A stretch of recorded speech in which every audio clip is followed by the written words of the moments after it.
అయిన తర్వాత ఒక భయంకరమైన హెచ్చరిక మీ ముందు ఉంచుతాను. అది కూడా మీరు ఎప్పటిదాకా గుర్తుపెట్టుకోవాలి తెలుసా? ఈ లోకాన్ని విడిచిపెట్టి వెళ్ళేదా గుర్తుపెట్టుకోవాలి ఆ మాట.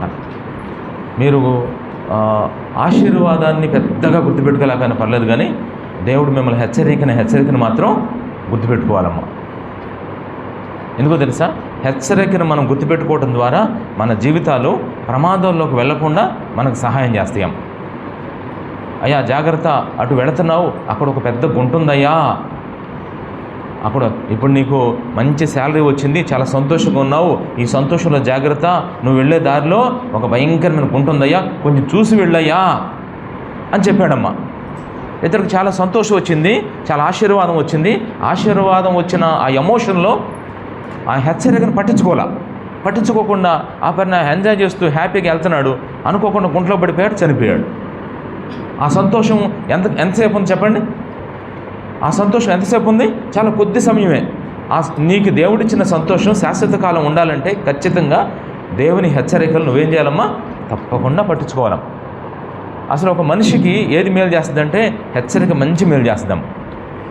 అందుకనే చాలామంది ఏంటంటే హెచ్చరికలు ఇష్టపడరమ్మ. అందుకే టీవీల్లో వచ్చే వాక్యాల్లో కూడా చూడండి, టీవీలో చాలామంది యూట్యూబ్ ఛానల్స్లో చాలామంది వాక్యాలు చెప్తూ ఉంటారు కదా, ఎక్కువ మంది హెచ్చరికలు చెప్తారా? ఉదయకాలంలో వాక్యం ఓపెన్ చేయగానే ఆశీర్వాదం, ఇంకోటి చెప్తే వాళ్ళు కూడా సంతోషం, సమాధానం, ఆశీర్వాదం ఏ చెప్తూ ఉన్నారు. చెప్తున్నప్పుడు ఎక్కువ మంది ఏం చేస్తారంటే మనం మందిరానికి ఏం వెళ్తాంలే, అక్కడ దైవ సేవకులు అనేకసార్లు అనేక రకాలుగా హెచ్చరిస్తున్నారు. ఎందుకంటే ఆ యూట్యూబ్ ఛానల్లో ఉన్న వాక్యాలు వాళ్ళ పిల్లలు మీరు కాదమ్మా, వాళ్ళ పిల్లలు మీరు కాదు. మీరు ఎవరో తెలుసా? మా పిల్లలు మా పిల్లలు మేము ఏం చేయాలి? మేము క్రమశిక్షణలో పెట్టుకోవద్దా?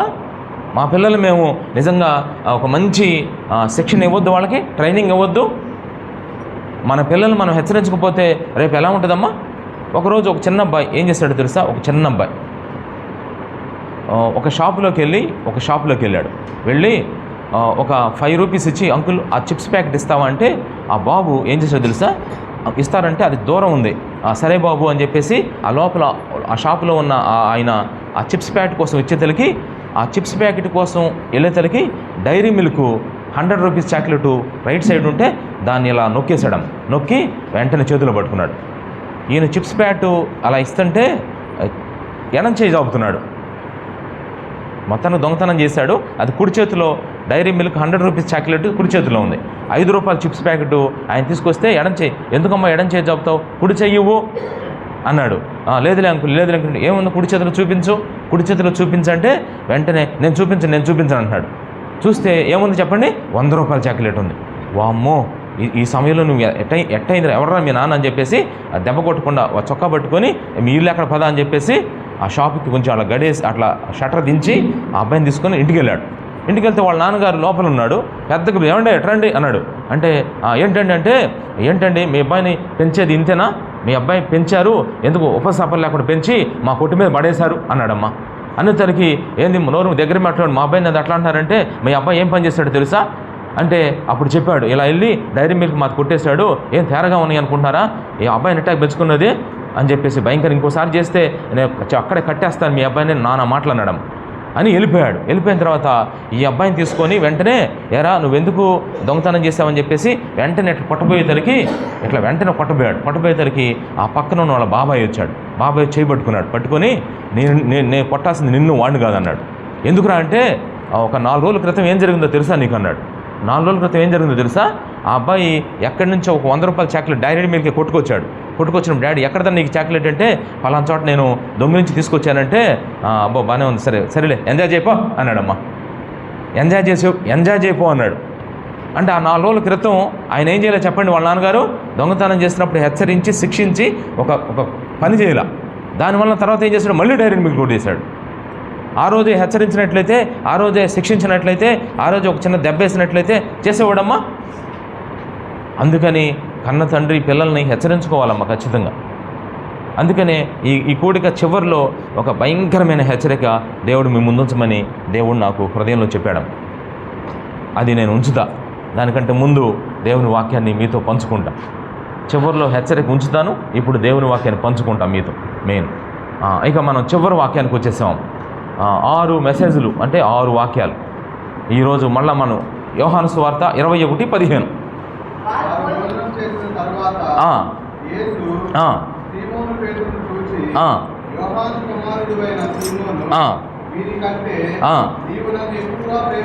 నీవు నన్ను ఎక్కువగా ప్రేమించుచున్నావా?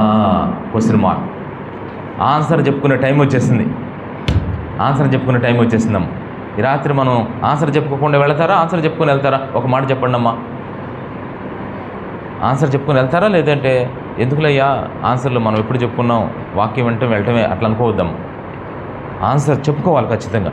నా దగ్గర ఏం ఆన్సర్ లేదనుకుంటారా? మీ దగ్గర ఆన్సర్ లేకుండా ఉంటుందమ్మా. మీ దగ్గర నా దగ్గర డబ్బులు లేవంటే పర్వాలేదమ్మా. నా దగ్గర మీకు ఇస్తానికి ఏం లేదంటే నాకేం వద్దమ్మా. దేవుడు మీ దగ్గరికి వచ్చి నీవు నన్ను ఎక్కువగా ప్రేమిస్తున్నావా అంటే దానికి సమాధానం మీ దగ్గర లేదా? ప్రేమిస్తున్నావా అంటే అవునయ్యా, లేదయ్యా, ఇక్కడి నుంచి చేస్తానయ్యా, ఏదో ఒక సమాధానం చెప్పాలి కదమ్మా. మరి సమాధానం చెప్పకుండా వెళితే మనం ఈ కూడికలు నీ విషయంలో ఫెయిల్ అయిపోయినట్టే. ఎందుకంటే ఈ కూడికలు నీకు ఉపయోగపడాలి. వండుకున్న అన్నం అందరికి ఉపయోగపడాలా వద్దా? ఎప్పుడు ఉపయోగపడేది చెప్పండి? అందరూ తిని అమ్మ చక్కగా అబ్బా అని చెప్పేసి చక్కగా తృప్తిగా తినితే ఎంత హ్యాపీగా ఉండదు. ఈరోజు మధ్యాహ్నం భోజనం చేస్తే అంత క్లియర్ చేసేసారు, భలే ఉంది, సంతోషంగా నాకు. అది వండుకున్నట్టుగానే ఉండి కొంచెం తిని అంతా వదిలేస్తే ఎలా ఉంటుందమ్మా? చాలా బాధగా అనిపిస్తుంది. అట్లాగే ఇప్పుడు మీరు ఈ క్వశ్చన్కి ఆన్సర్ చెప్పుకొని ఇక్కడి నుంచి మనం కదులుదాం. చెప్పుకోకుండా కదలొద్దు. అందుకే జాగ్రత్తగా. నేను ముందుగానే చెప్పాను 6 కూడికలకు రావాలని చెప్పేసి. ఇక్కడ మన బ్రదర్స్లో సిస్టర్స్లో కొంతమంది 6 కూడికలకు వచ్చిన వాళ్ళు ఉన్నారు. వాళ్ళని బట్టి నేను ఎంతో దేవుని స్తుతిస్తున్నాను. చక్కగా కరెక్ట్గా 6 కూడికల్లో వాక్యాన్ని విన్నారు. నిజంగా మిమ్మల్ని దేవుడు ఆశీర్వదించునుగా నిజంగా. ఎందుకంటే ప్రతి వాక్యం స్టార్ట్ చేసే ముందు నాకున్న అలవాటు ఏంటంటే దేవుని వాక్యం గురించి మళ్ళీ చెప్పాలమ్మా మీకు.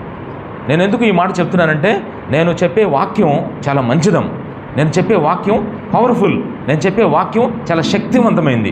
నేను చెప్పే వాక్యం మీ ఆత్మను కదిలించేది. నేను చెప్పే వాక్యం పరలోక రాజ్యానికి మిమ్మల్ని నడిపించే వాక్యం అనమాట. అది అంత శక్తివంతమైంది అని మీకు చెప్పడం కోసం ఇట్లాంటి ఉదాహరణలు చెప్తున్నాను అనమాట. నేను ఈరోజు రాత్రి మీకు చెప్పే ఉదాహరణ ఏంటంటే ఈ బైబిల్ గ్రంథం నా దగ్గర ఉంది. దీన్ని ఏమంటారంటే అద్భుత పుస్తకం, వండర్ఫుల్ బుక్. ఈ బుక్ ఏంటో తెలుసమ్మా? వండర్ఫుల్ బుక్ అంటే అద్భుత పుస్తకం. ఇది నేను చెప్పే టాపిక్ ఇప్పుడు. అద్భుతమైన పుస్తకం చూస్తే ఎలా ఉంటుందండి మీకు? చాలామంది ఏముందండి అంటూ ఉంటారు. అద్భుతమైన పుస్తకం మీకు అర్థం చేసుకోవడం కోసం చెప్తున్నా. ఒకానొక ప్రాంతం ఉంది, ఒకానొక ఏరియా. ఆ ఊరంతా చాలా భయంకరమైన ప్రాంతం. ఆ ఊర్లో కరువులు, ఆ ఊర్లో నిజంగా గొడవలు, తాగుబోతనాలు, అల్లర్లు. అసలు నిజం చెప్పాలంటే ఆ ఊరు చాలా భయంకరమైన ఊరు. అమ్మ. అసలు ఆ ఊర్లో జనం ఒకళ్ళనొకళ్ళు ఎన్ని బూతులు భయంకరంగా. దగ్గరగా మరి సుమారుగా ఆ ట్రైబల్స్ ప్రాంతం, వెనకబడిన ప్రాంతం అనమాట. ఆ ప్రాంతంలో మొత్తం 170 గృహాలు ఉన్నాయమ్మా. 170 ఇళ్ళు ఉన్నాయి. చిన్న ఊరు, కుగ్రామం. గ్రామం కూడా కాదు, కుగ్రామం. 170 గృహాలు ఉన్న ఆ ఏరియా, అది చీకటి ఏరియా. అది చాలా చీకటి ప్రాంతం. ఒక రకంగా చెప్పాలంటే అసలు ఎంత భయంకరమైన ప్రాంతం, అంత భయంకరమైన ప్రాంతం. అయితే విచిత్రమైన విషయం ఏంటంటే ఒకరోజు ఏం జరిగిందంటే పరలోకం నుంచి ఒక పుస్తకం ఆ పైనుంచి కిందకు వచ్చిందాం. వచ్చినప్పుడు ఇట్లా వచ్చేసింది. కిందకు వచ్చినప్పుడు ఆ చీకటి ప్రాంతం అంతా ఏమైంది తెలుసా? వెలుగులోకి వచ్చింది. చీకటి ప్రాంతం అంతా వెలుగులోకి వచ్చింది. అయితే ఆ చీకటి ప్రాంతంలో ఉన్న ఇళ్లల్లో మాత్రం వెలుగు రాలేదమ్మ. ఆ చుట్టుపక్కలంతా వెలుగు వచ్చింది. మళ్ళా ఏమైంది తెలుసా? ఆ గ్రంథం పైకి వెళ్ళిపోయింది. జాగ్రత్తను జరిగింది. అది గ్రంథం పైకి వెళ్ళిపోయింది. ఈ గ్రంథం పరలోకం నుంచి భూమి మీదకి వచ్చినప్పుడు ఆ ఏరియా వరకు అంతా కూడా వెలిగించబడింది. కానీ గృహాల్లో మాత్రం ఏముంది చెప్పండి? చీకటి ఉంది. గృహాల్లో మాత్రం చీకటి ఉంది. ఈ విషయాన్ని ఒక కుటుంబంలో ఒక వ్యక్తి చూశాడు. మిగతా వాళ్ళందరూ పనుకున్నారు, నిద్రపోతున్నారు, కొంతమంది పట్టించుకోలేదు. ఏ వస్తా ఉంటే పోతా ఉంటే అని నిర్లక్ష్యం చేశారు. అనుకున్నాడంటే మనసులో, అదేంటి ఈ గ్రంథం వచ్చింది, చుట్టంతా వెలిగించబడింది, అసలు మన కుటుంబాల్లో వెలుగు రాలేదేంటి అని అనుకుంటా ఉన్నాడంట. అరే ఈసారి గ్రంథం వస్తే ఒక పని చేద్దాం అనుకున్నానంట ఇతను. ఈసారి కనుక పరలోకం నుంచి ఆ గ్రంథం వస్తే నేను ఒక పని చేయాలి అని చెప్పేసి కూర్చున్నానంట. ఎప్పుడు వస్తుందా అని చెప్పేసి ఈ రోజు వస్తుంది అని చెప్పేసి మినిమం ఒక 8 రోజులు కనిపెట్టాడంటమ్మా. 8 రోజులు అదే సమయానికి అదే టయానికి చెప్పాలంటే చూస్తూ ఉన్నాడు. 8 రోజుల తర్వాత అదే టయానికి మళ్ళా పరలోకం నుంచి వస్తుందంటమ్మా. ఎగ్జాక్ట్గా చూశాడంటమ్మా. చూసి ఇతను చేసిన పని ఏంటో తెలుసా, వెంటనే ఆ ఇంటికున్న మెయిన్ డోర్స్ ఉంటుంది చూసా, ఆ 2 తలుపులు తెరిచేశాడంట. తెరవంగానే ఏమని జరిగింది తెలుసా, ఆ ఇంట్లో ఒక ఆమె చాలా అనారోగ్యంతో బాధపడుతుంది. చాలా భయంకరమైన కోరెంత దగ్గు, చాలా భయంకరంగా దగ్గుతుంది. అసలు డాక్టర్లు లేరు, ఎవరు సరిగ్గా చచ్చిపోవడం రెడీగా ఉంది. ఆ ఇంట్లో భయంకరమైన మరి శాపాలు ఉన్నాయి. ఎప్పుడైతే ఈ డోర్ తెరిచాడో ఆ వెలుగు లోపలికి వచ్చేసిందమ్మ.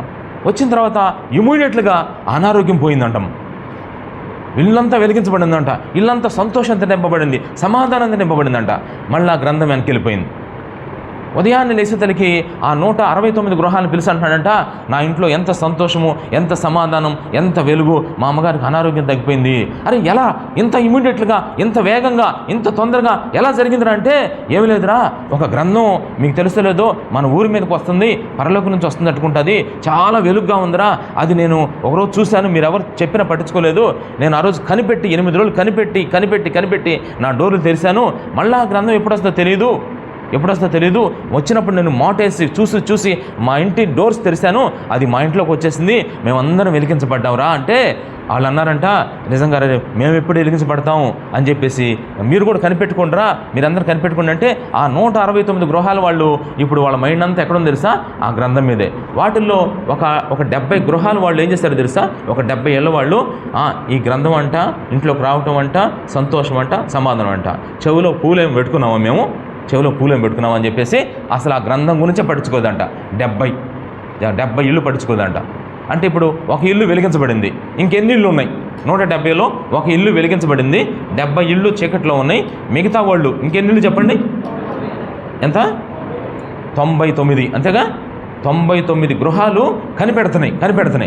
ఎప్పుడు అని చెప్పేసి. విచిత్రమైన విషయం ఏంటంటే, అద్భుతంగా మొత్తానికి ఆ వెలుగు వచ్చినప్పుడు కరెక్ట్గా ఎగ్జాక్ట్గా ఆ 99 గృహాల్లో 50 గృహాల వారు కనిపెట్టుకుంటే 50 గృహాలు వెలిగించబడి అంటాం. మిగతా 49 గృహాల వాళ్ళు ఏం చేస్తారో తెలుసా, వాళ్ళు కూడా కనిపెట్టుకుంటూ ఉన్నారు కానీ నిద్రపోతున్నారంట. కనిపెట్టుకున్నారు, కరెక్ట్గా అది వచ్చేతలకి ఏం చేస్తారు చెప్పండి, నిద్రపోయారు. మొత్తానికి ఆ ఊరికి ఆ గ్రంథం 3 సార్లు వచ్చింది. ఒకసారి వచ్చి దేన్ని వెలిగించింది, ఇంటి చుట్టూ వెలిగించింది, ఊరంతా వెలిగించింది. రెండోసారి వచ్చి ఎవరిని వెలిగించింది, ఒక ఇంటిని వెలిగించింది. మూడోసారి వచ్చి ఎన్ని గృహాలు వెలిగించింది, ఎన్నమ్మా? మొత్తం ఎన్ని గృహాలు వెలిగించబడింది? ఇప్పుడు ఎన్ని గృహాలు వెలిగించబడలేదు? మొత్తం వెలుగులోకి వచ్చిన గృహాలు ఎన్ని? ఫస్ట్ వెలిగించబడిన 1, తర్వాత 59. వినపట్ల సరిగ్గా కరెక్ట్ గట్టిగా చెప్పండి. 51 గృహాలు వెలిగించబడి. ఇప్పుడు చీకటిలో ఉన్న ఎన్ని చెప్పండి?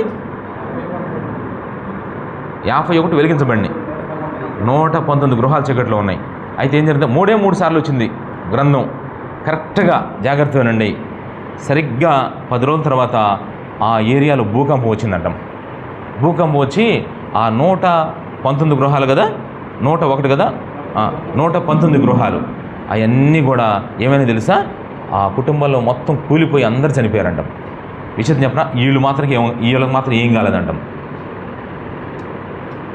ఒక్కసారి దీని ద్వారా మీకేం చెప్పాలనుకుంటున్నానంటే, నేను ఆ రోజు గ్రంథం 3 సార్లు వచ్చింది. ఈరోజు ఈ గ్రంథం మీ దగ్గరికి ఎన్నిసార్లు వస్తుంది చెప్పాలి? ఎన్నిసార్లు వస్తుంది? వలమాపురంలో మన ఏరియాలో ఈ గ్రంథం ఎన్నిసార్లు వస్తుంది తెలుసా మీ దగ్గరికి? ప్రతి మంగళవారం వస్తుంది మీ దగ్గరికి, ప్రతి శనివారం వస్తుంది, ప్రతి ఆదివారం. విచిత్రం, స్పెషల్ దర్శనాలు, స్పెషల్.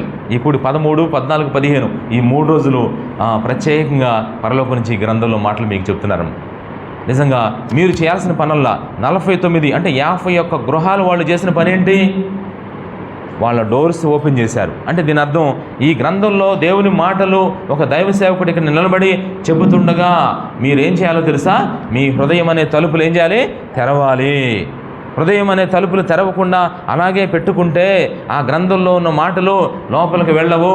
గ్రంథంలో ఉన్న మాటలు లోపలికి వెళ్ళకపోతే లోపల్లో ఉన్న మడ్డి, లోపల్లో ఉన్న అసూయ, లోపల్లో ఉన్న కక్ష, లోపల్లో ఉన్న భయంకరమైన ఆ ద్వేషం, లోపల్లో ఉన్న భయంకరమైన చీకటి బయటికి రాదు ఎట్టి పరిస్థితులు కూడా. గ్రంథంలో ఉన్న మాటలు లోపలికి వెళ్ళాలి ఖచ్చితంగా. అయితే వెళ్ళాలి అంటే వాక్యం రెడీగా ఉంది, కానీ మనలోనే విధేయత లేదమ్మా. ఏంటి తెలుసా? మన హృదయాన్ని తెరవట్లా. అలా తెరవకుండా సుమారుగా 119 గృహాలు వాళ్ళు పట్టించుకోకుండా, కనిపెట్టుకోకుండా, నిర్లక్ష్యం పెట్టుకోకుండా అలా పెట్టేతలకి అనుకోకుండా భూకంపం. ఒకరోజు భయంకరమైన ఉగ్రత భూమి మీదకి రాబోతున్నాం. ఆ ఉగ్రత ఎప్పుడు వస్తుందో తెలియదు, ఆకస్మికంగా వస్తుందని బైబిల్లో ఉంది. నిజంగా వస్తున్నాయి, చాలా భయంకరంగా వస్తున్నాయి. జపాన్లో మన భారీ భూకంపం, ఎన్ని ఇళ్ళు తెలుసా? మరి చెప్పలేం పరిస్థితి. మనకు రాదని గ్యారంటీ ఉందా? భూకంపం అని కాదు, ఎప్పుడు ఏ రోజు ఏం జరుగుద్దో మానవుని జీవితానికి వారంటీ లేదు, గ్యారంటీ లేదు.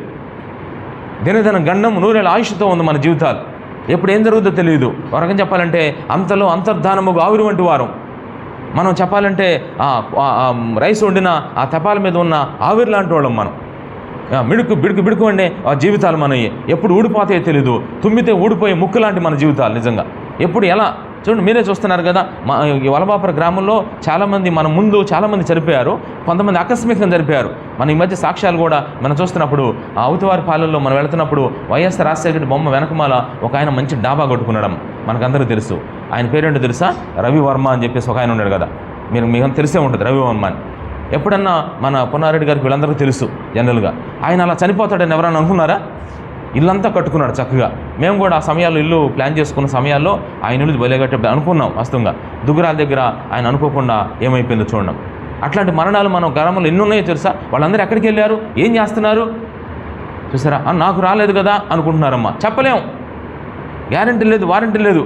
అయితే నేను ఒకటే చెప్పదలుచుకున్నాను, మనం దేవుల్లో ఉంటేనమ్మా మనకి గ్యారంటీ ఉందమ్మా. మనం ప్రశాంతంగా ఉండొచ్చు, నిబ్బరంగా ఉండొచ్చు. నిజంగా ఎందుకో తెలుసా? బ్రతికితే ప్రభు కొరకు బ్రతుకుతాం, చనిపోతే ఎక్కడికి వెళ్తాం చెప్పండి? ప్రభు దగ్గరికి పెడతాం. ఏదైనా మేలే కదా మనకి. కానీ మనల్ని దేవుడు మరణానికి అప్పగించడం. ఎందుకు తెలుసా? మన పట్ల కొన్ని కార్యాలు ఉన్నాయి, అవి చేసేదాకా మనకేం మరణానికే మనం అంటే భయం. అట్లా చేస్తాడం అవసరమైతే ఖచ్చితంగా. అందుకని దేవుని వాక్యం చాలా శక్తివంతమైంది, గమనించండి. ఈరోజు మనం 6వ పాయింట్ చెప్పుకోబోతున్నాం. ఏంటో తెలుసా? ప్రేమ ఫలితాలు. యేసయ్యని ప్రేమిస్తే వచ్చే మంచి ఫలితాలు బైబిల్లో ఉన్నాయి. యేసయ్యని ప్రేమించడం ఎంత మంచి పని అమ్మా. నిజంగా యేసు ప్రభుని ప్రేమించడం నీ జీవితంలో ఎంత మంచిదో తెలుసా? ఇలా అంటున్నారు ఒక ఇంటికి వెళ్ళిన తర్వాత. ఎలా అంటుంది ఒక అమ్మాయి, అమ్మ మా బేబీ అమ్మ వాళ్ళ అమ్మ అంటే ఎంత ఇష్టమో తెలుసా? వాళ్ళ అమ్మని ఎంత ప్రేమిస్తుందో. ఇంకొక అమ్మ మా పప్పి వాళ్ళ బాబాయ్ అంటే ఎంత ఇష్టమో తెలుసా? వాళ్ళ బాబాయ్ అంటే అసలు ఎంత ఇష్టపడుద్దో, ఎంత ప్రేమో. ఈరోజు నేను అట్లాంటి మాటలు వినాలనుకోవట్లా.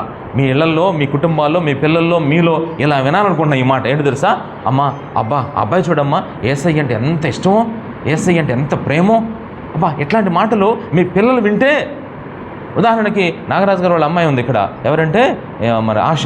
డాడీ నిజంగా నాకు యేసయ్య అంటే బాగా ఇష్టం డాడీ, ఆయన బాగా ప్రేమిస్తాననే మాట ఒక్క న్యూస్ వింటే ఆ తల్లిదండ్రులకు ఎంత అసలు ఎగిరి గంతేరమ్మ వాళ్ళు. నిజంగా అమ్మ ఇన్నాళ్ళ నుంచి ఆ మాట కోసమేనమ్మా. నిజంగా ఎంత హ్యాపీగా ఫీల్ అవుతారు తెలుసా? అసలు మాకు ఎంత హ్యాపీగా తెలుసా అసలు అబ్బా అని చెప్పేసి ఎంత అసలు అమ్మాయి స్టార్ తిరిగినట్టే నిజంగా. ఒకవేళ అమ్మాయిని రొట్టె ముక్కగా తీసుకుంటే ఆ రొట్టె ఇరిగి నేతిలో పడినట్టేనమ్మా. అంటే ఆశ ఇరిగి ఎక్కడ పడినట్టు చెప్పండి? నెయ్యిలో పడినట్టే. రొట్టె విరిగి నేతిలో పెడితే మీకు ఏమైనా ప్రాబ్లమా? మంచిదా కాదా? అట్ట పడాలనేగా మనం అనుకుంటుంది. అది తెలియక జనాలు ఏమంటున్నారు తెలుసా? అదృష్టం కలిసి రావాలని, అది రావాలి, ఇది నక్క తోకలు ఏమి లేవు తొక్కటానికి ఇక్కడ. ఆశ ఏందో స్టార్ తిరిగిపోయింది, ఏ నక్క తోక దొక్కిందో. నక్కలు ఉండే తొక్కటానికి ఉంటానికి తోకలు, నక్క తోకలు అక్కర్లేదు. ఒకవేళ నక్క తోక దొక్కితే అదృష్టం కలిస్తే ఒక 10 నక్కలు తీసుకొస్తాం మన ఊర్లోకి. ఓకేనా? ఇష్టపడతారు ఎవరైనా? నక్కలు వస్తే దెబ్బ పారిపోతారు మీరు. అవి జుత్తులు మారి అట్లాంటి నక్క తోకలు దొక్కితే మనకు రావటం ఏంటమ్మా? చాలామంది తెలియదమ్మా ఆ విషయం. నిజంగా మనకు కలిసి రావాలి, మనకు అదృష్టం పండాలి అంటే అర్థమేంటి తెలుసా? ఒక్కటే, దీనికి అల్లా ఒకటే, యేసయ్యను ఎంత ప్రేమించాలో తెలుసా నిజంగా. అందుకే ప్రభు అంటున్నాడు, నువ్వు నన్ను ఎక్కువగా ప్రేమిస్తున్నావా? ఈ రోజు నుంచి మీరు స్టార్ట్ చేయండి అసలు నిజంగా యేసయ్యను ప్రేమించడం. చూడండి ఏం జరుగుద్దంటే మీకు జరిగే విషయాలు చెప్తాను చూడండి. 1 న్యాయాధిపతుల గ్రంథం ఇక స్టార్ట్ అవుతుంది చూడండి. యేసయ్యను ప్రేమించడం స్టార్ట్ చేస్తే మీకు జరిగే విషయాలు చెప్తున్నా. న్యాయాధిపతుల గ్రంథం 5వ అధ్యాయం 31వ వచనం. న్యాయాధిపతుల గ్రంథం 5:31లో మధ్యలో లైన్ చదువుదాం, కట్ చేసుకుందాం దాన్ని. 5:31 చదవండి అమ్మా. ఆయనను ప్రేమించువారు బలముతో ఉదయించు సూర్యుని వలె ఉందురు. చూసారా, ఫస్ట్ పాయింట్. న్యాయాధిపతుల గ్రంథం 5:31లో ఏమని రాయబడిందంటే, యేసయ్యను ఎవరైతే ప్రేమిస్తారో వాళ్ళు ఎలా ఉంటారంటే బలముతో ఉదయించు సూర్యుడు. ఉదయాన్నే సూర్యుడు ఎలా వస్తాడో చూసారు ఎప్పుడన్నా మీరు? అట్లాంటి సూర్యుని చూడాలని చెప్పి ఎంతోమంది లైక్ చేస్తారమ్మ. కేరళ అనే రాష్ట్రంలో ఒక ఏరియా ఉందన్నమాట. ఒక ఏరియా మేము ఏం చేసామంటే కేరళ పిల్లల్ని తీసుకొని వెళ్ళాం. ఒకరోజు స్టే చేసాం, ఒక 3 రోజులు. ఉదయాన్నేనమ్మా ఒక వ్యాన్ పెట్టి ఒక ఆయన తొందరగా వెళ్ళాలని అంటున్నాడు. ఎందుకని ఒక సీనరీ చూడాలి. ఆ సీనరీ ఏంటో తెలుసా? మేము చూడాల్సిన సీనరీ అంటే ఉదయాన్నే మేము చూడాల్సిన సీనరీ సూర్యుడు ఎలా వస్తున్నాడు చెప్పండి? అలా వస్తున్నాడు పైకి. ఎంతమంది రకరకాల ప్రజలు వచ్చి ఫోటోలు దిగుతున్నారు భయంకరంగా. మేమంతా దిగిన తర్వాత ఒక కుటుంబంలో వస్తే అంటున్నారు బ్యాడ్ లక్ అన్నారు. బ్యాడ్ లక్ అంటే అర్థం ఏంటి? సూర్యుడు ఆల్రెడీ ఉదయించిన తర్వాత వచ్చారు మీరు, బ్యాడ్ లక్ అంటున్నారు అన్నమాట. నిజంగా అంటే బలముతో ఉదయించే సూర్యుడిలా మనం ఉంటామంట. అంటే అర్థం ఏంటో తెలుసా? ఇక్కడ ఒక మాటలో చెప్పాలంటే బలముతో ఉదయించే సూర్యుడు అంటే, సూర్యుడు బలంగా ఉదయించడం అంటే అర్థం ఏంటంటే మనలో ఉన్న చీకటి, మనలో ఉన్న భయంకరమైన పరిస్థితులన్నీ మారిపోతాయమ్మ అది ఉదయించినప్పుడు. ఉదాహరణ మీకు చెప్తాను, జాగ్రత్త వినండి. ఉదాహరణ ఏంటో తెలుసా? బైబిల్లో దెయ్యాలు పట్టిన ఒక వ్యక్తి ఉన్నాడమ్మ. అతనికి ఎన్ని దెయ్యాలు పట్టినాయి తెలుసా? ఎన్ని దెయ్యాలంటే 2000 దెయ్యాలు పట్టినాయి అమ్మ. వామ్మో, అసలు ఆ పరిస్థితి ఎలా ఉందంటే బట్టలు కూడా లేవమ్మ అతనికి. జుట్టంతా భయంకరంగా ఉంది. సమాధుల్లో నివాసం చేస్తూ తెగ భయంకరంగా తిడుతున్నాడు. పెద్ద పెద్ద కేకలు వేస్తున్నాడు, ఎర్రి కేకలు వేస్తున్నాడు. ఒకరోజు ఏం జరిగింది తెలుసా? యేసు ప్రభు ఆ ఏరియాకి వచ్చాడు. వచ్చినప్పుడు వెంటనే మారిపోయాడమ్మ అతను. అతనిలో ఉన్న దురాత్మలన్నీ బయటికి వెళ్ళిపోయినాయి. ఇప్పుడు అతడు యేసుని ప్రేమించడం. అంతకుముందు ఎవరిని ప్రేమించేవాడు అంటే సైతాన్ని ప్రేమించేవాడు. సైతానికి దాసుడైపోయాడు. యేసు ప్రభు వచ్చి ఆ సాతాను కట్ల నుంచి విడిపించాడు. ఇక యేసు ప్రభుని ఎలా చేస్తున్నాడు తెలుసా? ప్రతిరోజు ఉదయం లేసి ప్రార్థన చేసుకోవటం, వాక్యం చదువు అలా చేస్తున్నాడమ్మ. అలా చేస్తుంటే వామ్మో ఏం పని చేస్తాడు తెలుసా? ఒక 10 పట్టణాలకు వెళ్ళి యేసు ప్రభు గురించి చెప్పాడమ్మా. అమ్మ బలముతో ఉదయించు, యేసయ్యని ప్రేమించడం నేర్చుకున్నాడు. బలముతో ఉదయించు సూర్యుడి వలె. ఎన్ని పట్టణాలకు సుమారు చెప్పాడు తెలుసా? ఒక పట్టణం యొక్క జనాభా సుమారుగా, మన గ్రామం యొక్క జనాభా ఎంత చెప్పండి? 10,000 మంది. ఒక పట్టణం యొక్క జనాభా ఎంత తెలుసా? తెనాలి పట్టణం యొక్క జనాభా ఎంత ఉంటారు సుమారుగా? తెనాలి పట్టణం. ఇక హైదరాబాద్ అంటే మీరు దర్శకుంటారు. ఇక అందుకే తెనాలి టౌన్, తెనాలి సిటీ ఎంత ఉంటారు సుమారుగా? తెనాలి ఓటింగ్ ఎంతో తెలుసా మీకు? తెనాలి నియోజకవర్గ ఓటింగ్ ఎంత నారాజు గారు? సుమారుగా 3 లక్షలమ్మ. 3 ఇంకా ఎక్కువ ఉంటాయా? చూడండి 3 లక్షలు అనుకుందాం. సపోజ్ మనకు పెద్ద లెక్క తెలియదు కాబట్టి 3 లక్షలు అంటే 3 లక్షలు కలిగింది ఒక పట్టణం అంటారనమాట. గ్రామం అంటే కొన్ని 3 లక్షలు అంటే ఆ రోజు 10 పట్టణాలంటే సుమారుగా పట్టణానికి 1,00,000 మంది వేసుకున్న 10 లక్షల మందికి ఏం చేశాడమ్మా? యేసయ్య గురించి ప్రకటించాడు వెళ్ళి. మరి ఎంత బలంగా పనిచేస్తే అంతమందికి ప్రకటిస్తాడు ఆలోచించండి ఒకసారి. ఇతడు ఎందుకు 10 పట్టణాలకి అంత బలంతో సువార్త ఎలా చేయగలిగాడంటే, ఈ దెయ్యాలు పట్టిన వ్యక్తి ఒకప్పుడు దెయ్యాలు పట్టిని, ఇప్పుడు ఏమైపోయాడు చెప్పండి? దేవుణ్ణి ప్రేమించేవాడైపోయాడు. దేవుణ్ణి ప్రేమిస్తున్నాడు. చూసారా, ఎవరైనా సరే దేవుణ్ణి ప్రేమిస్తే ఏం జరుగుతుందో తెలుసా? బలముతో అంటే నీలో భయము, నిరుత్సాహం, నీలో ద్వేషం, నీలో కంగారులు, టెన్షన్స్ అవన్నీ క్లియర్ అయిపోతాయి అమ్మ యేసయ్యని ప్రేమిస్తే. అదే బలముతో ఉదయించు సూర్యుని వలె ఉండటం అంటే అది అర్థం అనమాట. ఒకటి. రెండవది కీర్తనల గ్రంథం 91వ అధ్యాయం. కీర్తన 91వ అధ్యాయం 14వ వచనం. కీర్తనలు 91:14. 91 కీర్తన 14వ వచనం. చూసారా, అతడు నన్ను ప్రేమించుచున్నాడు గనుక నేను అతనిని తప్పించేదను. 145వ కీర్తన 20వ వచనం. 145:20 ఈ రెండు క్లబ్ చేసి చెప్తాను. 145 యెహోవా తన్ను ప్రేమించు వారందరినీ కాపాడును. చూసారా, అంటే యేసయ్యని ఎవరైతే ప్రేమిస్తూ ఉంటారో వాళ్ళు తప్పించబడతా ఉంటారు, కాపాడబడతా ఉంటారు. ఎందుకో తెలుసా? ఈ భూలోకంలో ప్రమాదాలు పొంచి ఉన్నాయి, అడుగడుగున ప్రమాదాలే. ఏమో ఇక్కడి నుంచి ఆఫీస్కి వెళ్ళిన వ్యక్తి మళ్ళీ రిటర్న్ వస్తాడో లేదో గ్యారెంటీ లేదు.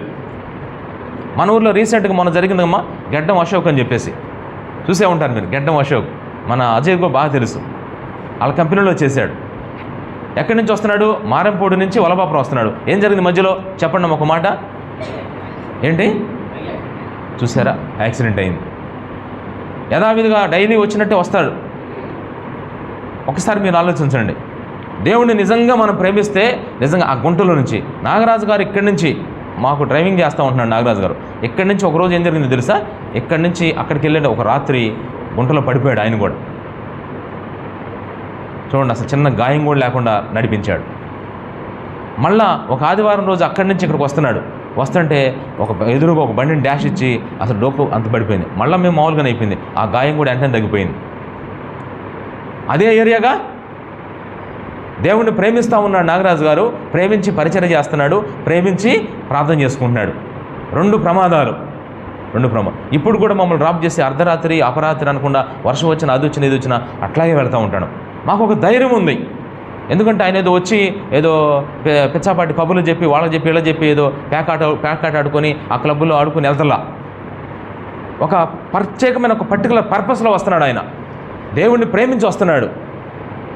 దేవుడు ప్రేమిస్తున్నాడు. ఆయన ప్రేమించేవారు తప్పించబడతారు, కాపాడబడతారు. ఎన్ని ప్రమాదాలమ్మా, ఎన్ని యాక్సిడెంట్లు, ఎన్ని పరిస్థితులు. ఆంజనేయుడు కూడా చాలాసార్లు మరి ప్రమాదాలకు గురయ్యాడు. ఏ ప్రమాదం కూడా మమ్మల్ని ఏం చేయలేకపోతున్నాయి. కారణం ఏంటో తెలుసా? దాని అర్థం ఏంటంటే నిజంగా యేసయ్యని ప్రేమించే వాళ్ళకి వాళ్ళు ఎప్పుడూ కాపాడబడతా ఉంటారు, తప్పించబడతా ఉంటారు. అది నేను చెప్పడం, బైబిల్ చెప్తుంది. ఎంత మంచి బెనిఫిట్ అమ్మా. అపాయాలు, ఎన్ని అపాయాలు తెలుసా? నిజంగా ఎన్ని అపాయం. ఏ అపాయము రాకుండా యెహోవా నిన్ను కాపాడును. ఏ అపాయం రాకుండా దేవుడు నిన్ను కాపాడతాడు. ఎందుకని? మనం ప్రభువుని ప్రేమిస్తున్నాం. రెండవ బెనిఫిట్, బైబిల్లో దావీదు సౌలు ఉన్నాడు కదమ్మా. సౌలు ఒకరోజు కుర్చీలో కూర్చొని దావీదు ఆ మూలలో కూర్చుంటే ఒక పెద్ద ఈటు తీసుకొని చంపేద్దామని ఇసిరేశాడమ్మా. ఆ ఈట ఏమైంది చెప్పండి? ఆ ఈట ఏమైందంటే దావీదు దగ్గరికి వెళ్లకుండా పక్కకి వెళ్ళిపోయింది. సౌలు యుద్ధం నేర్పరి, మంచిగా వేస్తే దిగిపోవాలంతే. కానీ ఆ ఈట పక్కన డైవర్షన్ అయిపోయింది. కారణం దావీదునంట అడుగడుగున దేవుడు కాపాడుతూ ఉన్నాడు. ఎక్కడికి వెళ్ళినా, లోయల్లోకి వెళ్ళినా, అగాధాల్లోకి వెళ్ళినా, ఎక్కడికి వెళ్ళినా కాపాడుతూ ఉన్నాడంట. ఇశ్రాయేలును కాపాడువాడు ఉనకడు, నిద్రపోడు. చూసారా? ఎందుకు తెలుసా? దావీదు దేవుడిని ప్రేమిస్తున్నాడు. తేలిక వదులుతాడు అనుకుంటున్నారా?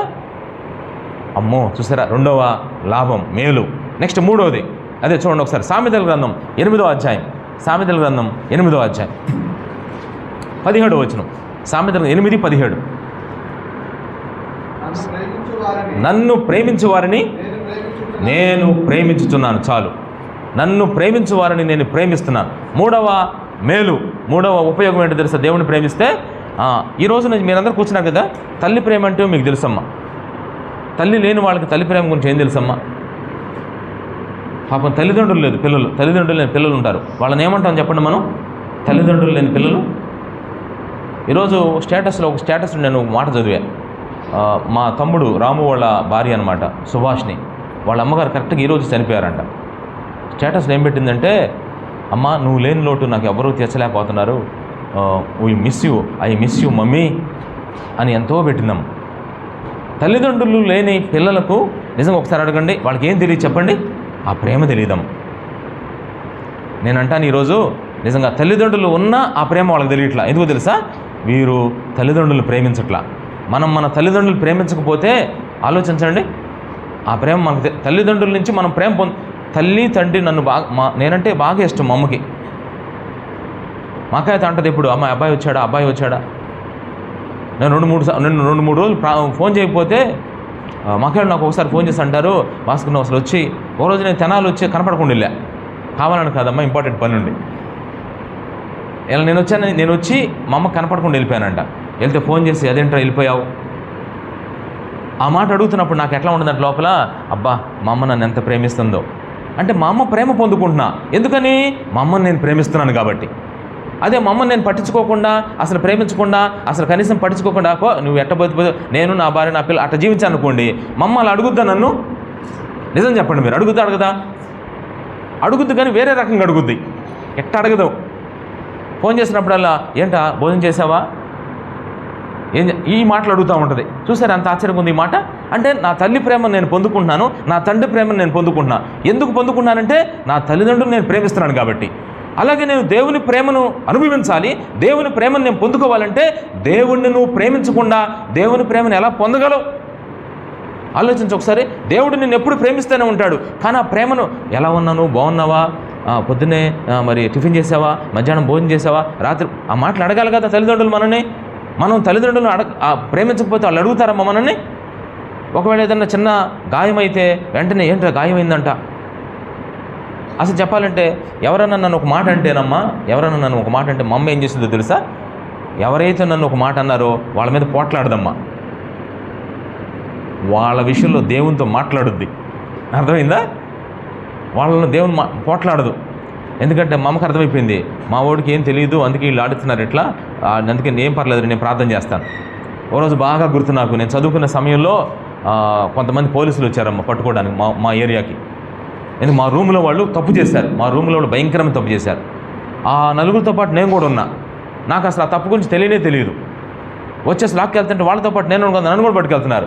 ఇక నాకు ఎట్టుందని పరిస్థితి, వెంటనే ఇక మధ్యలో ఆపి వాళ్ళతో మాట్లాడుతుంటే మా అమ్మకు చేసి అమ్మ ఇట్లా జరిగిందని చెప్తే ఏం ప్రార్థన చేస్తున్నానమ్మా, దేవుడు ఆశ్చర్యంగా తప్పించేశాడమ్మ నన్ను. వెళ్తా ఉంటే ఆ రూమ్ కింద ఉండేవాళ్ళు అన్నారు, ఆ అబ్బాయికి ఏం తెలియదు, అబ్బాయిని వదిలిపెట్టంటే పోలీసులు వదిలిపెట్టేళ్ళారమ్మా. అసలు తీసుకెళ్ళి వాడు వదిలిపెడతారమ్మా, అసలు ఆలోచించండి. అప్పుడు ఎంత నిజంగా చూసారా? ఎందుకు ఈ మాట చెప్తున్నానంటే దేవుణ్ణి మనం ప్రేమిస్తే తిరిగి దేవుని యొక్క ప్రేమను మనం అనుభవిస్తాము. దేవుణ్ణి ప్రేమించే కొద్దీ ఆయన ప్రేమను మనం ఎంత అనుభవిస్తామో తెలుసా? ఇది మూడవది. నాలుగవది కూడా చూద్దాం. చూడండి, సామెతల గ్రంథం 8వ అధ్యాయం 21వ వచనం. ఇప్పుడు 17వ వచనం చదివారు, 21 చదవండి. నన్ను ప్రేమించు వారిని ఆస్తి కర్తలుగా చేస్తారు. అబ్బా, తర్వాత వారి నిధులను నింపేదను. ఎంత బ్లెస్సింగ్ చూడమ్మా. నన్ను ప్రేమించేవాడిని ఆస్తి. ఏసైకి ఏం ఆస్తుంది చెప్పంటారు? ఆశ్చర్యపోతారు చెప్తే ఏసై ఆస్తి ఏంటో తెలుసా? మంచి పిల్లోడికి మంచి జ్ఞానం. అమ్మ ఈ అబ్బాయికి మంచి జ్ఞానం అనేది ఎవరు ఆస్తో తెలుసా? ఎవరు ఆస్తి? అంబానీ ఆస్తి అంట జ్ఞానం. అంబానీ ఆస్తి కరెన్సీ నోట్లు. లోకేష్ ఆస్తి ఏంటి? లోకేష్ ఆస్తి అపార్ట్మెంట్లు. జ్ఞానం ఎవరి సొత్తు? జ్ఞానం ఎవరి దగ్గర ఉంది? జ్ఞానం ఎవరి ఆస్తి? అది యేసుప్రభు ఆస్తి జ్ఞానం ఒకటి. రెండోది ఏంటో తెలుసా? బుద్ధి ఎవరి ఆస్తి? దేవుడి ఆస్తి. బుద్ధి ఆయన ఆస్తి. ఇంకా ఇలా మాట్లాడుకుంటూ వెళితే జ్ఞానము, బుద్ధి, వివేచన, తెలివి, ఆశీర్వాదం, ఇవన్నీ ఆయన ఆస్తులు. ఇప్పుడు ఎప్పుడైతే నేను యేసుప్రభుని ప్రేమిస్తానో బుద్ధికి నేను కర్తనవుతా, అంటే బుద్ధి నేను ధరించుకుంటా. మా అబ్బాయి బాగా ఉద్యోగం చేసి నిజంగా 5 కోట్లు సంపాదించాడండి. 5 కోట్లకి మా అబ్బాయి కోటీశ్వరుడు. ఏం చేసుకుంటారు? రేపు 5 కోట్లు పోసేసుకో. ఎట్లా అంటున్నాను అనుకుంటారమ్మా? నిజం చెప్పండి, బుద్ధి లేని కాడికి ఎందుకమ్మా? బుద్ధి ఒక ఎడం పక్కన పెట్టి 5 కోట్లు పక్కన పెడితే మీ పిల్లలకి ఏం కావాలనుకుంటారు? నిజం మనస్ఫూర్తిగా చెప్పండి ఒక మాట. నేనైతే ఏమనుకున్నానంటే ఈ మధ్య అనుకున్నా ఏంటో తెలుసా? బుద్ధితో పాటు 5 కోట్లు కావాలన్నా. అలా కోరుకోండి అమ్మా. అసలు విచిత్రం చెప్పనా? అసలు 5 కోట్లు మనకు అవసరం. బుద్ధి ఉంటే అది ఒక తల్లి అంటుంది, మా అబ్బాయికి బుద్ధి ఉంటమే 5 కోట్లు అంటుంది. అసలు బుద్ధి ఎన్ని కోట్లు చూద్దాం, ఎవరైనా చెప్తారేమో. బుద్ధి ఉండటం ఎన్ని కోట్లు? అది మీరు ఎన్ని కోట్లు చెప్పలేకపోతే చూస్తారా? ఎందుకంటే దేవుని ఆస్తి కొనలేము. అది కొంటే వచ్చేది. ఒకవేళ కొంటే వచ్చేటట్టయితే మనోళ్ళు మళ్ళీ ఎగబడేవాళ్ళేమో. తెగ సంపాదించుకున్న డబ్బులు బుద్ధి కొనుక్కునేవాళ్ళేమో. అదేమన్నా చెట్టుకు కాసే జాంకాయ అనుకుంటున్నారు పోయటానికి. నిజంగా బుద్ధి చెట్టుకు కాస్తుందని చెప్తే మనోళ్ళు తెలిస్తే ఏం చేస్తారమ్మా? అసలు చెట్టు లేపుపారు. ఆ చెట్లు బతకనిస్తారమ్మా? ఆ ఇంటికో చెట్టు కాదు, అసలు ఊరికో చెట్టు. ఊరికి ఎన్ని చెట్లు ఉంటాయో. అందుకే జ్ఞానము, బుద్ధి, వివేచన, తెలివి, ఆశీర్వాదం, దేవుని భయం, ఇవన్నీ చెట్లు కాసే కావు. అవి దేవుని అనుగ్రహం చేత, దేవుని దయ చేత, దేవుని ప్రేమ చేత, మనము తిరిగి దేవుణ్ణి ప్రేమించడం చేత ఆస్తిని కర్తలుగా ఇస్తున్నాడు మనకి. అంటే ఆస్తికి వారసులుగా చేస్తున్నాడు. బుద్ధి నా సొత్తు, బుద్ధి నా సొంతం. అంతేకాదు వారి నిధులు అంటే అర్థమైంది తెలుసా? నా దగ్గర పెద్ద నిధి ఉంది. ఆ నిధులు ఏం చేస్తానంటే బుద్ధి ద్వారా వచ్చే మేళ్ళు, నీతి ద్వారా వచ్చే మేళ్ళు, జ్ఞానం ద్వారా వచ్చే మేళ్ళు ఆ నిధిలో నింపుకుంటా. ఆ నిధి నా దగ్గర ఏం నిధి ఉందంటే మంచి ధననిధి.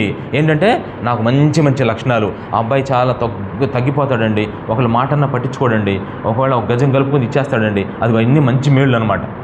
ఆ బుద్ధి ద్వారా ఎన్ని మేళ్ళు వస్తాయి, ఆ జ్ఞానం ద్వారా ఎన్ని మేళ్ళు వస్తాయి. బుద్ధి మనకి ఇచ్చే మేళ్ళు ఎన్ని ఉంటాయి చెప్పండి? ఎన్ని మేళ్ళు, అవే నిధులు. నన్ను ఎవరైతే ప్రేమిస్తారో వాళ్ళ నిధులు నింపడమే కాదు, వాళ్ళని ఆస్తి కర్తలుగా. ఎంత మంచి లాభం అమ్మది. సొలొమోనుకి ఎంత బుద్ధి ఇచ్చాడు చూడండి. దానియేలుకు ఉన్న బుద్ధి చేత సింహాల నుంచి తప్పించబడ్డాడమ్మా. దానియేలు మంచి బుద్ధి ఉంది, లోపలికి వెళ్ళిపోయాడు. సింహాలు ఏం చేయలేకపోయింది దానియేలు. ఈ చెప్పుకుంటూ పోతే ఎన్ని ఉంటాయో. మన టైం కూడా అవుతుంది కాబట్టి ముందుకు వెళ్ళిపోతున్నా. నెక్స్ట్ ఇప్పుడు ఎన్నైనాయి అమ్మా? 4. ఇప్పుడు 4 లాభాలు, 4 ఫలితాలు, 4 మేళ్ళు. దేనివల్ల? దేవుని ప్రేమిస్తే 4 మేళ్ళు. ఇప్పుడు 5వ మేలు చూడండి. యోహాను సువార్త 14వ అధ్యాయం. యోహాను సువార్త 14వ అధ్యాయం 21వ వచనం. యోహాను 14:21. నా ఆజ్ఞలను అంగీకరించి వాటిని గైకొనువాడే నన్ను ప్రేమించువాడు నా తండ్రి వలన ప్రేమించబడును, నేనును వారిని ప్రేమించి వారికి నన్ను కనపరుచుకుందును. అంటే అర్థమేంటి తెలుసా? ఎప్పుడైతే మనం దేవుని ప్రేమిస్తామో అప్పుడు దేవుని సన్నిధిని మనం అనుభవిస్తాం. దేవుని సన్నిధిని మనం అనిపిస్తాం. మనం ప్రభువుని ప్రేమిస్తూ ప్రార్థన చేసుకుంటే భలే తృప్తిగా ఉంటుందమ్మా, మనకి భలే సాటిస్ఫాక్షన్గా ఉంటుంది. అసలు ఎంత సాటిస్ఫాక్షన్ అంటే మాటలతో చెప్పలేను. ప్రభు సన్నిధిని మనం అనుభవిస్తాం. అది నేను అనుకుంటాను చాలాసార్లు, నేను దేవుని సన్నిధిని అనుభవిస్తున్నప్పుడు దాన్ని చెప్పాలని మా బంధువులకు ఎంతో ప్రయత్నం చేస్తానమ్మా, కానీ చెప్పిన అర్థం కాదు మీకు. అది ప్రభు సన్నిధిని అనుభవించడం అది ఎంత థ్రిల్లింగ్ విషయం తెలుసా? ఒక్కోసారి మీ అబ్బాయి స్టేట్ 3rd ర్యాంక్ అంట అని చెప్పగానే ఇప్పుడు వాళ్ళ మమ్మీకి ఎంత సంతోషం ఉంటుంది చెప్పండి. ఆ లోపల జస్ట్ అది ఆ సంతోషాన్ని మన మధ్య స్వీట్ రూపంలోనూ చాక్లెట్ రూపంలోనూ పంచుకుంటుంది. కానీ లోపల ఆ సంతోషం చెప్పగలదా? ఆ సంతోషం ఎవరు చెప్పలేరు, అది అనుభవిస్తుంది. ఆ అనుభవించిన సంతోషాన్ని స్వీట్ రూపంలో, హాట్ రూపంలో పంచుకుంటుంది అనమాట. అట్లాగే ప్రభువును ప్రేమిస్తే మనం ప్రభు సన్నిధిని కొన్నిసార్లు మనం కూడా చూడండి, ప్రార్థన చేసుకుంటే నడిపింపు రావట్లా, వాక్యం చదువుకుంటే అర్థం కావట్లా. కారణం ప్రభువుని ప్రేమించకుండా చదువుతున్నాం. ప్రభువుని ప్రేమించుకోవడం, వాక్యం చదువుతారు కూడా ఖచ్చితంగా, ఎట్లా పడితే అట్లా ఉండి అలా చేస్తూ ఉంటారమ్మ. దేవుని ప్రేమించడం అంటే ఏంటో కూడా నేను పొద్దున్న చెప్పాను మీకు క్లియర్గా. ఒక మొత్తం 8 పాయింట్లు చెప్పాను దేవుని ప్రేమించడం అంటే. ఆ పనులు ఏమీ చేయకుండా ప్రార్థన చేస్తే కుదురుద్దమ్మా. ఇది నెక్స్ట్ అదే యోహాను సువార్త 14వ అధ్యాయం 23వ వచనం. యేసు ఒకడు నన్ను ప్రేమించిన ఎడల వాడు నా మాట గైకొనును, అప్పుడు నా తండ్రి వానిని ప్రేమించును. చూసారా? తర్వాత మేము వాని యొద్దకు వచ్చి వాని యొద్ద నివాసము చేతుము. మీరు ప్రభువును ప్రేమిస్తానంటమ్మా, మీ దగ్గర ఎవరు నివాసం ఉంటారో తెలుసా? దేవుడే నివాసం చేస్తాడంట. అంటే మీకు ఎప్పుడు దేవుడు తోడుగా ఉంటాడు. ఇక దేవుడు మిమ్మల్ని విడిచిపెట్టమ్మా. ఆయన ప్రేమిస్తే ఇక మీతోనే వస్తూ ఉంటాడు. మీ దగ్గర ఆయన కాపురం చేస్తాడు. ఇక మొత్తం మీ దగ్గర, అసలు పరలోకంలో ఉన్న ఆయన మీ దగ్గర ఉంటాడు, ఆత్మస్వరూపిగా కనపడ్డం. అసలు జస్ట్ ప్రభువు నీతో నీ దగ్గరే ఉండాలి, నీతో నివాసం చేయాలంటే నువ్వు చేయాల్సిన పని ఏంటి? ప్రభువును ప్రేమించాలంతే. తర్వాత రోమాపత్రిక 8వ అధ్యాయం 28వ వచనం. రోమాపత్రిక 8:28 చూడండి. ఇక్కడ దేవుణ్ణి ప్రేమించే వారికి అనగా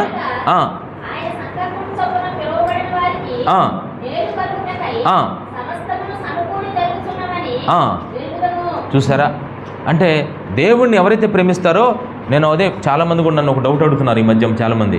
అయ్యా మరి మేమేమో యేసుప్రభు నమ్ముకోలేదు, యేసుప్రభు ప్రేమించట్లేదు, మాకు కష్టాలు వస్తున్నాయి, మాకు నష్టాలు వస్తున్నాయి, మాకు బాధలు వస్తున్నాయి. మరి మీరు యేసుప్రభుని ప్రేమిస్తున్నారు కదా, మరి మీకు వ్యాధులు వస్తున్నాయి, మీకు కష్టాలు వస్తున్నాయి, మీకు బాధలు వస్తున్నాయి, ఎందుకు? వస్త్రమార్.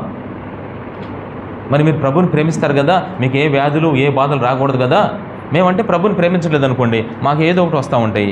మీకు ఎందుకు అంటే చెప్పమంటారు ఎందుకో? ప్రభువును ప్రేమిస్తూ వచ్చే బాధలు, వచ్చే కష్టాలు, వచ్చే శ్రమలు, వచ్చే నిందలు, వచ్చే అవమానాలు, వచ్చే భయంకరమైన పరిస్థితులు ఎందుకో తెలుసా? అవి మేలు కలుగుటకే. చూసారా? అవి ఎంత మేలు తీసుకొస్తాయో తెలుసా? ఒక మాటలో చెప్పాలంటే మేము దేవుని కృప ద్వారా ఇంత ఆశీర్వదింపబడ్డామంటే దానికి రీజన్ ఏంటో తెలుసమ్మా? మేము పడిన కష్టాలే. కష్టాల్లో కూడా ప్రభువుని ప్రేమించడం నేర్చుకున్నాం. బాధల్లో, వ్యాధుల్లో, చూసారా, వ్యాధుల్లో, భయంకరమైన పరిస్థితుల్లో ప్రభువుని ప్రేమిస్తూ ఉంటే ఆ వ్యాధులు, కష్టాలు, బాధలు, దిగుళ్ళు ఇవన్నీ దేవుడు ఎలా మార్చేస్తున్నాడు? మేలుకరంగా. మేలు కలుగుటకే అన్ని మేలే నీకు. కీడా పో, మేలు పో. ఫెయిల్ అయ్యావా పరీక్షలో? ఓ మేలు పో. నిజమమ్మా, ఒక వ్యక్తి యేసుప్రభుని ప్రేమిస్తూ పరీక్షలో ఫెయిల్ అయినా అది మేలే. నేను గ్యారెంటీగా చెప్తా, ఒక వ్యక్తి యేసుప్రభుని ప్రేమిస్తూ అతడు ఉద్యోగం పోయిందంటే మేలే. ఇది కావాలంటే మీరు చూస్తారు కదా. ప్రభువుని ప్రేమించు.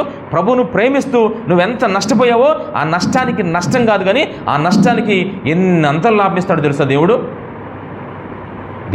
అది చూసాం, మేము చాలా చూసాం. ఆశ్చర్యమైన విషయం చూడండి. ఎంత ఆశ్చర్యం అంటే ఒకనొక ఊరిలో ఏం జరిగిందో తెలుసమ్మా? వాళ్ళ పాపకి మ్యారేజ్ కోసం చూస్తున్నారు, సంబంధం కోసం చూస్తున్నారు. ఆ పాప ఏం చేసిందంటే 10th క్లాస్ ఎగ్జామ్స్ రాస్తే ఫెయిల్ అయిపోయిందమ్మ. 10th క్లాస్ ఎగ్జామ్స్ రాస్తే ఫెయిల్ అయింది. 10th క్లాస్ ఎగ్జామ్స్లో ఫెయిల్ అయితే వాళ్ళ నాన్నగారు ఏం చేశాడంటే ప్రార్థన పెట్టుకున్నాడు. ఇంట్లో ప్రార్థన పెట్టుకున్నాడు. అందరు నవ్వటమే. అసలు వీడు ఏంద్ర బాబు, అదేమంటే ఏమన్నాడు తెలుసా? మేము యేసుప్రభుని ప్రేమిస్తున్నాము, మా అమ్మాయి ఫెయిల్ అయింది కాబట్టి అది మాకు మేలే, అందుకని మేము ప్రార్థన పెట్టుకున్నాం అన్నాడు. ఈరోజు ప్రార్థనకు వచ్చే వాళ్ళందరూ బాగా చికెన్, దమ్ బిర్యానీ అన్నీ చేశాడు అమ్మ ఇంట్లో. ఎందుకని? అమ్మాయి ఫెయిల్ అయింది, ఫంక్షను.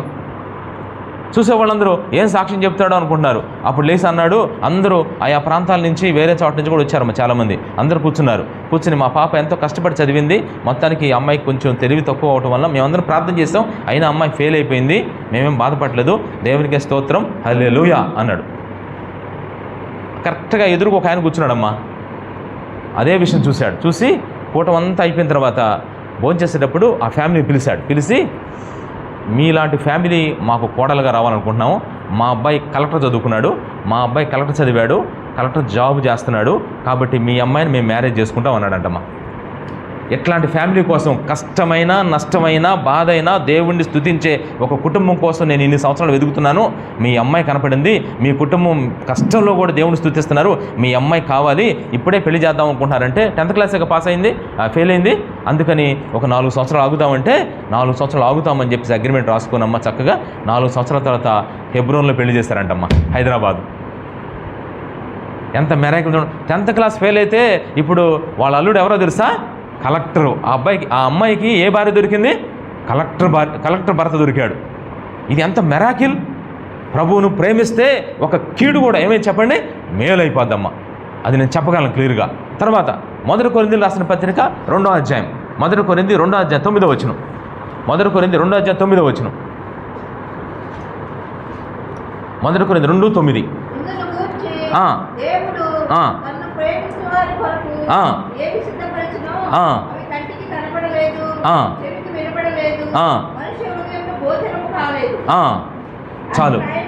చాలు అంటే దీని అర్థం ఏంటి తెలుసా? దేవుణ్ణి నువ్వు ప్రేమిస్తే నీ ఊహకు అందరినీ మేలు చేస్తాడమ్మా. నువ్వు ఊహించవు, అసలు ఊహించని మేలు చేస్తాడు దేవుడు. ఊహించలేని మేలులతో నింపిన నా యేసయ్యా నీకే నా వందనం. ఊహించలేని ఎటువంటి మేలు చేస్తాడు చెప్పండి? ఊహించలేని మేలు. మీరు ఎప్పుడు ఊహించుండరు. మీ కళ్ళు మామూలు కళ్ళు కాదు, వేరే వేరే కళ్ళు, అసలు దేవుడు ఊహించినట్టుగా కాదు. మీరు ఊహకు అందం.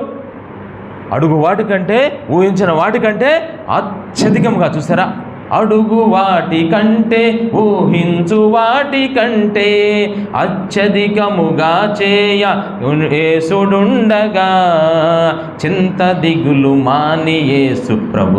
దేవుణ్ణి ప్రేమించడం నేర్చుకోమ్మా. చింతపట్టం నేర్చుకుంటున్నాం ఈ మధ్య బాగా. అసలు ఏంటో మరి, ఎవరన్నా ఇక్కడ ఒక చిన్న చెప్తానమ్మా, చింతపడటం, దిగులు పడటం, వణకటం, భయపడటం ఎక్కడన్నా నేర్చుకుంటున్నారమ్మా మీరు? నేను మా ఊర్లో పలానా ఏరియాలో రోజు గంట సేపు వెళ్ళి చింతపట్టం నేర్చుకుంటున్నాను అంటారమ్మా ఎవరన్నా? అందుకే చింత దిగులు మానండి. ఏం నేర్చుకోవాలి? ప్రభువును ప్రేమించడం నేర్చుకోండి. ప్రభువును ప్రేమిస్తే ఏం జరుగుతుంది తెలుసా? ఊహకు మించిన కార్యాలు. లెక్కకు చూసారు ఎంత గొప్ప కార్యాలు అంటే, అసలు దేవుడు నీ పట్ల ఏం చేస్తాడో నువ్వు ఎక్స్పెక్ట్ చేయు. నీ కంటికి కనపడవు, చెవికి వినపడవు, అసలు ఆశ్చర్యపోతావు. అగోచరం, కనపడని గొప్ప గొప్ప మెరాకిల్స్ దేవుడు చేస్తాడమ్మా. అవి చేసిన తర్వాత నీకు అర్థమవుతాయి, అయ్యో మేము ఎట్లా ఇంత గొప్ప మేలు. ఒక్కోసారి మేము ఆలోచించుకుంటూ ఉంటాం, నిజంగా ప్రభా నిన్ను ప్రేమిస్తే ఎంత బెనిఫిట్ ఉందా ప్రభా, అట్లాంటిది నేను ఎందుకు ప్రేమించుకుని ఉంటాను ప్రభా, ఎట్టి పరిస్థితులు ప్రేమించాల్సిందే ప్రభా. ఇంకొక చెప్తాను చూడండి, యాకోబు రాసిన పత్రిక 4వ అధ్యాయం, యాకోబు రాసిన పత్రిక క్షమించిన 1వ అధ్యాయం 12వ వచనం. ఇక చివరికి వచ్చేస్తున్నాం. యాకోబు 1:12, 6:30 నుంచి 8:30 వరకు మన కూడిక. గుర్తుపెట్టుకోండి, నా టైమ్స్ నాకు తెలుసు. నేను ఇక్కడ పులిపేట మీదకి వచ్చేటప్పుడు నా టైం నాకు ఎందుకంటే ఎదురుగా పెట్టుకున్న అలారం గుర్తుపెట్టుకుని, మీకు పెట్టలేదు, నేనే పెట్టుకున్నా. అందుకే కంగారు పడొద్దు, మీరు వాక్యం వైపు చూడాలి, నేను మాత్రం అలారం వైపు చూస్తూనే ఉండా. యాకోబు రాసిన పత్రిక 1:12.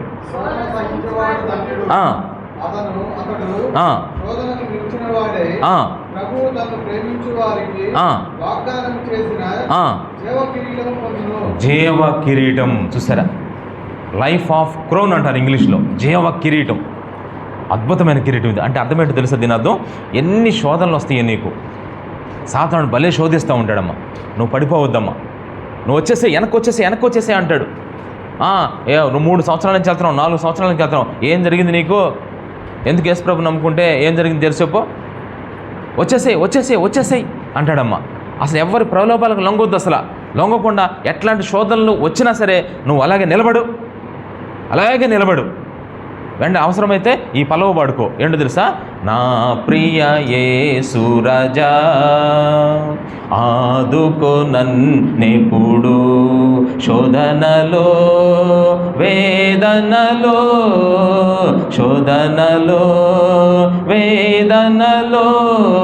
నిన్ను వీడి పోనీయకు,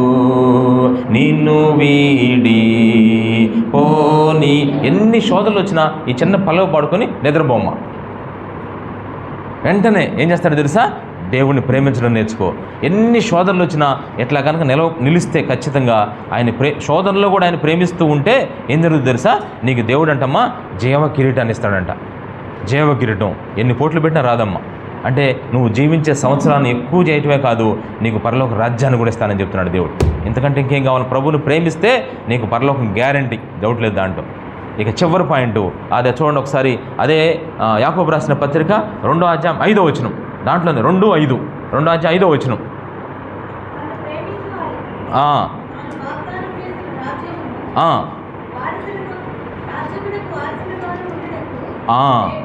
అది చూసారా, ఇది చివరిది. అంటే దేవుని రాజ్యమునకు నిన్ను వారసులుగా చేస్తాడంటాం. ఇక్కడ 50 ఎకరాల నిమ్మ తోట కనపడుతుంది, దీనికి ఓనర్ ఎవరంటే ఒకళ్ళు నేను అనుకోండి, చెప్పకుండా ఉంటానా? ఈ 50 ఎకరాలు ఎవరిదయ్యా అంటే ఎవరిది? నాదే అని ఎంత గర్వంగా చెప్తాను చూడండి. ఇక్కడ మంచి బిల్డింగ్ కనపడుతుంది, అబ్బా చాలా కోట్లే ఉంటుంది, భలే కట్టారు, ఎవరిది ఇదంటే అక్కడ నేనే ఉంటాను అనుకోండి, అది నాదే అనుకుని ఉంటానా? ఇప్పుడు అంటే దానికి నేను వారసుడిని. మా ఓడిది ఏముందండి, మా ఓడికి అసలు ఎంత చేస్తాం, మా ఓడికి 10 కోట్లు, నువ్వు 10 కోట్లకు వారసుడో అని గర్వంగా చెప్పుకుంటాం. ఈరోజు నిజంగా మనం గర్వంగా చెప్పుకోవచ్చు. చెడు తెలుసా? పరలోక రాజ్యానికి ఎవరమ్మ వారసులు ఎవరు చెప్పండి? యేసయ్యకున్న ఆ పరలోక రాజ్యానికి వారసులు మనమే. ఎందుకురా నీ ముఖం చూస్తే వారసుడు అంటున్నావు అంటే, నీ ముఖం ఏంటో బాగా భలే అసలు తెల్లగా లేదండి నీ ముఖం, 4 ఉంగరాలు లేవు అట్లా చెప్పడమ్మా దేవుడు. ఒక్కటే ఆయన రాజ్యానికి వారసులు కావాలంటే ఒక్కటే చూస్తాడు దేవుడు. ఏంటి చెప్పండి? అది దేవుణ్ణి ప్రేమిస్తున్నాడా లేదా చూస్తారా? ఇప్పుడు ఎన్ని విషయాలు చెప్పాను మొత్తం నేను చెప్పండి? 10 11 10 మొత్తం 10 విషయాలు. 10 విషయాలు 10 వచ్చినా 11 వచ్చినాయా? 10 విషయాలు ఒకసారి చెప్పండి అమ్మా. దేవుని ప్రేమిస్తే వచ్చాయి. 1 బలముతో ఉదయించు సూర్యుడిలాగుంటారు. 2 తప్పించబడతారు, కాపాడబడతారు. 3 దేవుని ప్రేమను పొందుకుంటారు, అనుభవిస్తారు. 4 ఆస్తి కర్తలుగా చేస్తాడు, వాళ్ళ నిధులు నింపుతాడు. 5 దేవుని సన్నిధిని అనుభవిస్తాం. 6 దేవుడే మనతో ఉంటాడు. 7 మేలు కలుగుటకై సమస్తమును జరుగుతుంది, మేలే జరుగుద్దమ్మా మీకు. తర్వాత 9 ఊహించని మేళ్ళు.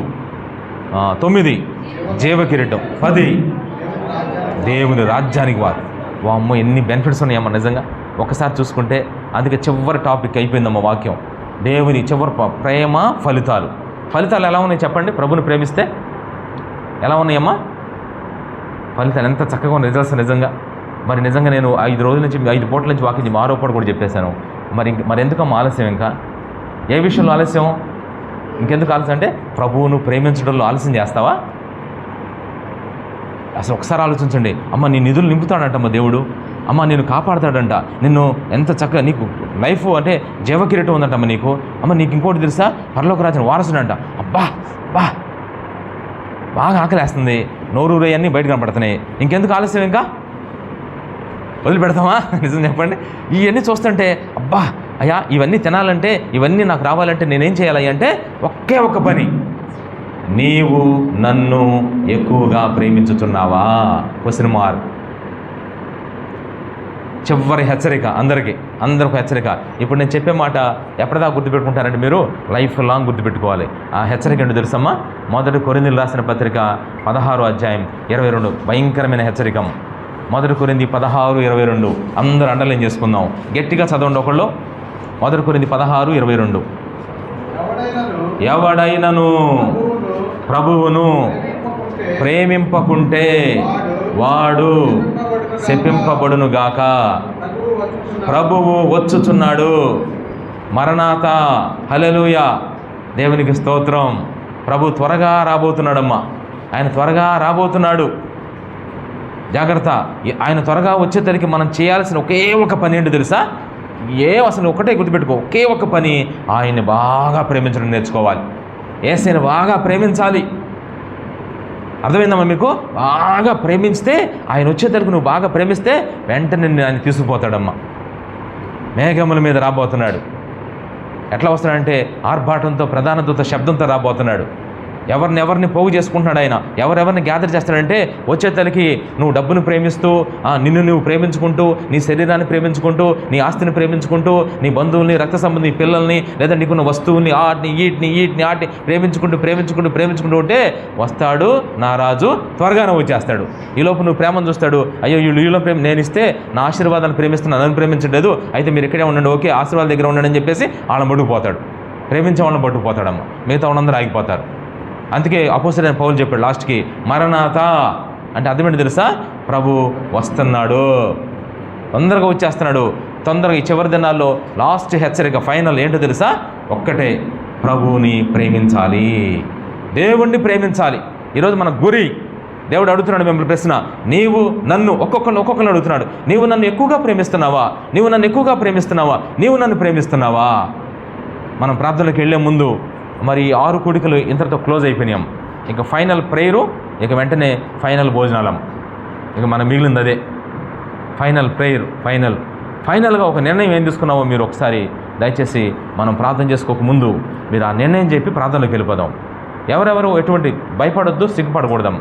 ఎవరు చెప్పినా పర్వాలేదు. నిజం, నేను ఈ కూడికల ద్వారా, ఈ 6 కూడికలు వచ్చి నేను ఈరోజు నుంచి ఒక చిన్న నిర్ణయం తీసుకుంటున్నాను అని మీ దగ్గర నుంచి దేవుడు వినాలని కోరుకుంటున్నాడమ్మ. దేవుడు మనం చూస్తూ ఉన్నాడు. ఈరోజు నేను ఈ మాట అడిగేవాడిని కాదు, ఎందుకు ఇందాక వచ్చినప్పుడు అడగమని దేవుడు ప్రేరేపించాడు. నేను సిగ్గు లేకుండా నేను అడిగాను. మీరు కూడా ఎలా చెప్పాలమ్మా? సిగ్గుపడకుండా చెప్పండి అమ్మ. సిగ్గుపడకుండా నీ మనసులో ఉంచింది నువ్వు దాచుకోవద్దు. ఏం పర్లా, ప్రభు నేను నిలబెడతాడు. బలహీనత ఉన్నా సరే ప్రభు నేను ఇలా చేయాలనుకుంటున్నాను అని తీర్మానం తీసుకో. ప్రార్థన చేస్తాం తప్పకుండా. అట్లాంటి వాళ్ళు మీరున్న పాటు నేను లేచి ఒకసారి నిలబడి చెబుతారమ్మా. నిలబడి, నేను ఈ కూడికల ద్వారా ఈ విషయం నేర్చుకున్నాను, ఈ రోజు నుంచి నేను ఇలా ఉండాలనుకుంటున్నాను, నా కోసం ప్రార్థన చేయండి అని ఒక చిన్న విషయాన్ని ఎవరైనా చెప్పేవాళ్ళు ఉంటే ఒక్కసారి దయచేసి మీరు చెప్పొచ్చమ్మా. ఎవరైనా చెప్పొచ్చు. చెప్పేవాళ్ళు ఉంటే ఒక్కసారి లేచి నిలబడచ్చు. మీ స్థానాలు అందరూ జాగ్రత్త. నిలబడిన వాళ్ళ కోసం కూడా ప్రార్థన చేద్దాం. ఖచ్చితంగా పర్టికులర్గా ప్రార్థన చేద్దాం. ఫస్ట్ ఉషాక చెప్పండి అక్క.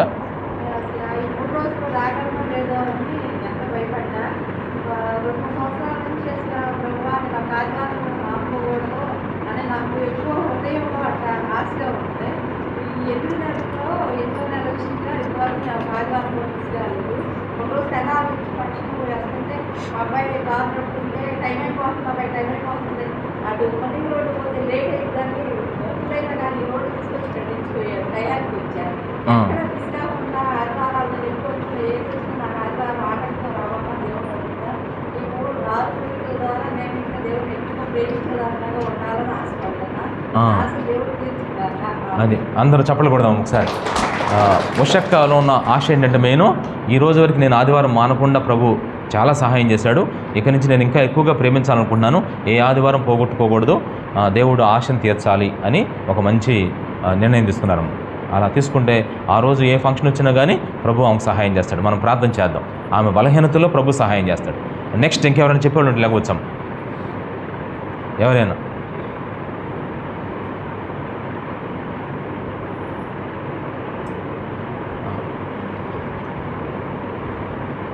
నేనేంటంటే మామూలుగా మీరు లేండి అంటే లేకపోవచ్చమ్మా మీరు, కానీ నేను అలా చెప్పనమ్మా.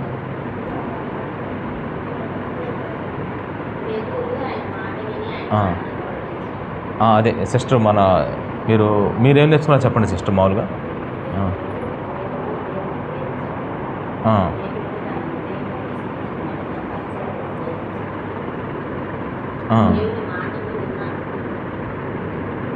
అంటే మీరు ఏం చేస్తున్నారంటే ప్రభుని ప్రేమించడం అంటే ప్రభు మాట వినటం. ఇక నుంచి నేను దేవుని మాట వింటాను.